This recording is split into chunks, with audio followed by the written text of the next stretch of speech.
दोस्तों 13वीं सदी में वेनिस के बहुत से ताजिर जो शहर कुस्तुनतुनिया में, जिसे आज इस्तांबुल के नाम से जाना जाता है, आबाद हो गए थे और बहुत अमीर बन गए थे। इनमें मार्को के वालिद निकोलो और चचा माफियो भी शामिल थे। सन 1260 में इन दोनों ने अपनी जायदाद बेचकर रकम को जेवरात में लगा दिया। फिर उन्होंने मंगोली सल्तनत के मगरिबी सूबे तक सफर किया और उसके दारुल हुकूमत सराई में आबाद हो गए। वहां निकोलो और माफियो बहुत कामयाब रहे और उनकी दौलत दोगुनी हो गई। जंग की वजह से वो सीधे रास्ते कुस्तुनतुनिया वापस नहीं लौट सके, इसलिए उन्हें मशरिक की जानिब जाना पड़ा। शायद उन्होंने ये सफर घोड़ों पर तय किया होगा। सफर करते करते वो बुखारा, आज के उज़्बेकिस्तान पहुंच गए।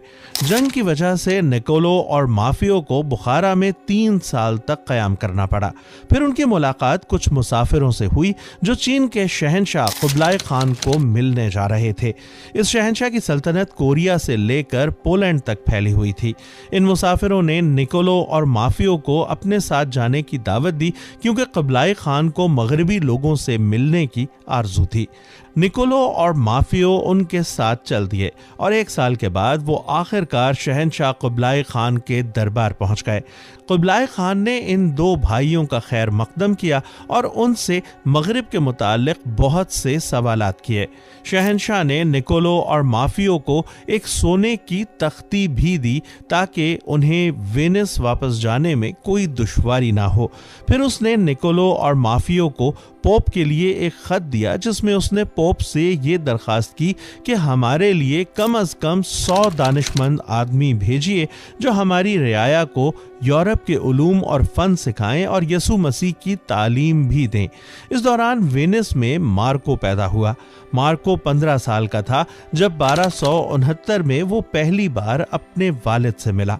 यूरोप पहुंचने पर निकोलो और माफियो को पता चला कि पोप कुछ अरसा पहले ही वफात पा चुका था। उसकी जगह दूसरे पोप को मुकर्रर करने में 3 साल लग गए। निकोलो और माफियो ने नए पोप के मुकर्रर होने का इंतजार नहीं किया, बल्कि 1271 में वो शहंशाह कुबलाई खान से मिलने के लिए चल दिए। इस बार 17 साला मार्को पोलो उनके साथ था। फलस्तीन के शहर अकरा में इन तीनों की मुलाकात विस्कोनिती नामी एक पादरी से हुई जो सियासतदान भी था। विस्कोनिती ने उनके हाथ कुबलाई खान को एक खत भेजा जिसमें उसने बताया कि वो तीनों 100 दानिशमंद आदमियों को अपने साथ क्यों नहीं ला सके। इसकी वजह उसने यूं बताई कि वो अभी तक नए पोप के मुकर्रर किए जाने के इंतजार में हैं। जब वो तीनों तुर्की के इलाके में पहुंचे तो उन्हें इत्तला मिली कि विस्कोनिती को पोप मुकर्रर कर दिया गया है। लिहाजा वो विस्कोनिती से मिलने के लिए वापस अकरा गए। नए पोप ने उन तीनों के साथ 100 के बजाय सिर्फ 2 पादरी भेजे जिन्हें पादरी और बिशप मुकर्रर करने का इख्तियार भी था। पोप ने इन पादरियों के हाथ कुबलाई खान के लिए तोहफे भी भेजे। ये टोली अपने सफर पर चल दी, लेकिन हर तरफ जंग हो रही थी, इसलिए दोनों पादरी डर के मारे वापस लौट गए, जबकि मार्को और उसके वालिद और चचा ने अपना सफर जारी रखा। तीनों मुसाफिर तुर्की और ईरान से सफर करते हुए खलीज फारस तक पहुंचे। वो शिमाल मशरिक की तरफ चल पड़े जहां उन्हें अफगानिस्तान के रेगिस्तान और कोहे पामीर के चटियल पहाड़ों और हरी चरागाहों से गुजरना पड़ा। चलते चलते वो काशगर से तारीम के मैदान और फिर सहराए गोबी से गुजरे। इस सफर के दौरान उन्हें तरह तरह के खराब मौसम का सामना करना पड़ा और मार्को को एक अनजानी बीमारी से भी निमटना पड़ा। 3 साल मुसलसल सफर करने के बाद आखिरकार वो कंबालिक, आज के बीजिंग, पहुंच गए। रास्ते में मार्को कई दिलचस्प जगहों से गुजरता और उन पर गौर करता रहा। वो आर्मीनिया के कोहे अरारात का जिक्र करता है जिसके बारे में कहा जाता है कि नूह की कश्ती वहां पर आकर रुकी थी। मार्को फारस में वो जगह देखता है जहां उन मजूसियों की कब्रें बताई जाती हैं जिन्होंने नन्हे यसु मसीह को तोहफे दिए थे। शिमाल की तरफ सफर करते हुए वो ऐसे मुल्कों से गुजरता है जहां सख्त सर्दी पड़ती है और जहां हर वक्त अंधेरा ही अंधेरा छाया रहता है। मार्को मगरिब का वो पहला शख्स है जो अपनी किताब में पेट्रोलियम का जिक्र करता है।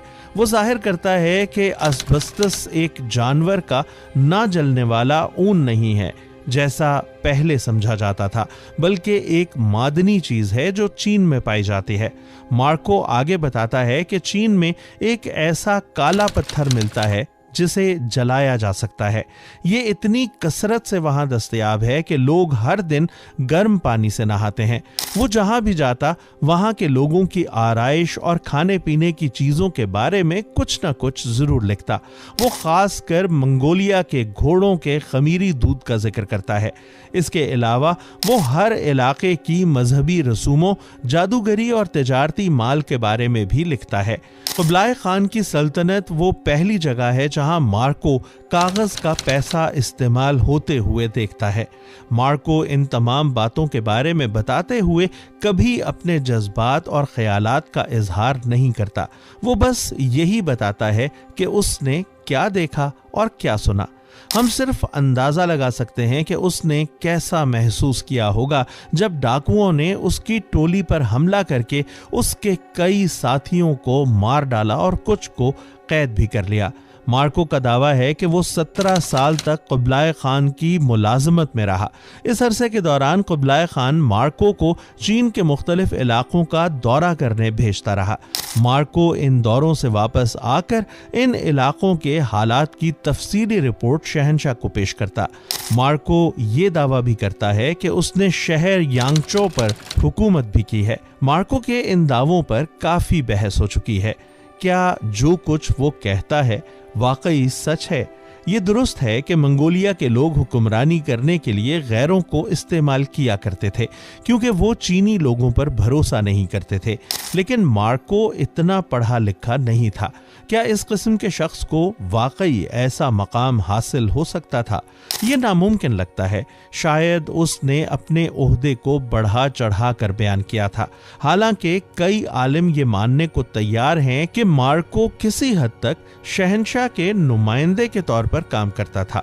बहरहाल मार्को ने उस जमाने के मगरिबी लोगों के लिए एक नई दुनिया के दरवाजे खोल दिए थे।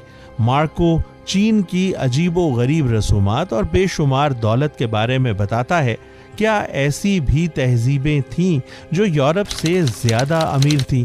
मगरिबी लोगों को ये नामुमकिन लगता था। शहंशाह कुबलाई खान के शाही महल के बारे में मार्को यूं कहता है कि दूसरे महलों की निस्बत ये महल बहुत ही शानदार है। ये बहुत बड़ा होने के साथ साथ निहायत कीमती सामान से बनाया गया है। ये इतना खूबसूरत है कि कोई इंसान इस महल के मुकाबले में दूसरा महल बना ही नहीं सकता। इस महल की दीवारें सोने और चांदी से ढांकी हुई थीं और उन पर तरह तरह के अजदहे, परिंदे, सिपाही और बुत तराशे हुए थे। उसकी छत सुर्ख, पीले, सब्ज और नीले रंग में चमकती थी। उसके बागात में हर किस्म के जानवर थे। क़ुरून वुस्ता में यूरोप की बल खाती हुई सड़कों के मुकाबले में शहर कंबोलिक की सड़कें इतनी सीधी और चौड़ी थीं कि शहर की एक दीवार से दूसरी दीवार तक आसानी से देखा जा सकता था। मार्को बताता है कि दुनिया के किसी शहर की निस्बत इस शहर में बेशुमार कीमती और अनोखी चीजें लाई जाती थीं। कोई ऐसा दिन नहीं गुजरता जब रेशम से लदी हुई कम अज कम 1000 बैलगाड़ियां शहर में दाखिल नहीं होती हों। वहां का दरियाए यांग तेजजू दुनिया के सबसे लंबे दरियाओं में से एक है। बहुत ही खूबसूरत था। मार्को का दावा था कि शहर संजू की बंदरगाह इतनी बड़ी थी कि उसमें कम से कम 15,000 बहरी जहाज बैक वक्त मौजूद थे। मार्को चीन की एक रस्म के बारे में बड़ी तफसील से बताता है, यानी मुर्दा बच्चों की शादी कराने की रस्म। अगर एक खानदान का बेटा जिसकी उम्र 4 साल से ऊपर थी मर जाता और एक दूसरे खानदान में उसी की उम्र की एक बेटी भी मर जाती, तो हो सकता था कि दोनों मुर्दा बच्चों के वालिद उनकी शादी कराने का फैसला करते और कागज के बने हुए नौकर, पैसे और घर का सामान जलाया जाता। वो मानते थे कि ऐसा करने से उनके बच्चे अगली दुनिया में इन सब चीजों के मालिक होंगे। मार्को मंगोलियों की फौजी महारत, हुकूमत करने के तरीकों और मजहबी रवादारी से बहुत मुतासिर हुआ।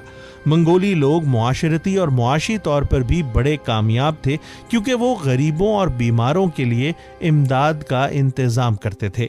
हर इलाके को आग लगने या फसाद पड़ने से महफूज रखने के लिए पहरे दिए जाते थे।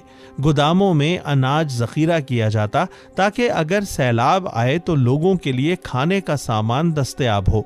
वहां का डाक का निजाम इतना अच्छा था कि इसके जरिए जल्द से जल्द किसी से भी राब्ता हो सकता था।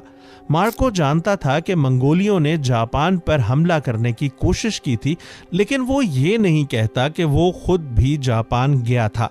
ताहम वो बताता है कि जापान में इतना सोना था कि वहां के शहंशाह के महल की पूरी छत सोने से बनी हुई थी। मार्को वो पहला मगरबी शख्स था जिसने 16वीं सदी से पहले जापान का जिक्र किया था। मार्को की किताब को सराहा गया, लेकिन उसका मजाक भी उड़ाया गया। आज के आलिम मार्को की किताब पर गौर करते हुए उसे शहंशाह कुबलाई खान की हुक्मरानी का एक बेमिसाल बयान करार देते हैं। मार्को ने रुस्ती चीलो नामी एक अदीब से अपना सफरनामा लिखवाया।